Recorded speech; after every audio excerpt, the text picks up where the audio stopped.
સુરતમાંથી વધુ એક દાણચોરીનો ગુનો બહાર આવ્યો છે. સુરતમાંથી વધુ એક દાણચોરીનો ગુનો બહાર આવ્યો છે. એસઓજી પોલીસે ગોલ્ડ સ્મગલિંગના કેસમાં નાસ્તો ફરતો એક આરોપીને ઝડપી પાડ્યો. મળતી વિગતો મુજબ આ આરોપી છેલ્લા 2 મહિનાથી પોલીસની આંખમાં ધૂળ નાખીને ફરતો હતો. આ મામલે મૈત્રપુરા પોલીસ મથકમાં ગુનો નોંધાયો હતો. આરોપીએ 239.500 ગ્રામ સોનું ટ્રોલી બેગમાં કુશળતાથી સંતાડીને દાણચોરી કરી હતી. સોનાને છુપાવવા માટે ટ્રોલી બેગના કાપડ પર કેમિકલ સ્પ્રે કરીને મિક્સચર બનાવવામાં આવ્યા. પોલીસે ટ્રોલી બેગને સળગાવીને અંદર છુપાવેલું સોનું બહાર કાઢ્યું.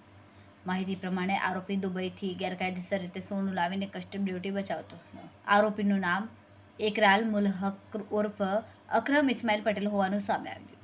એસઓજી પોલીસે તેને ઝડપીને આગળની કાર્યવાહી હાથ ધરી છે.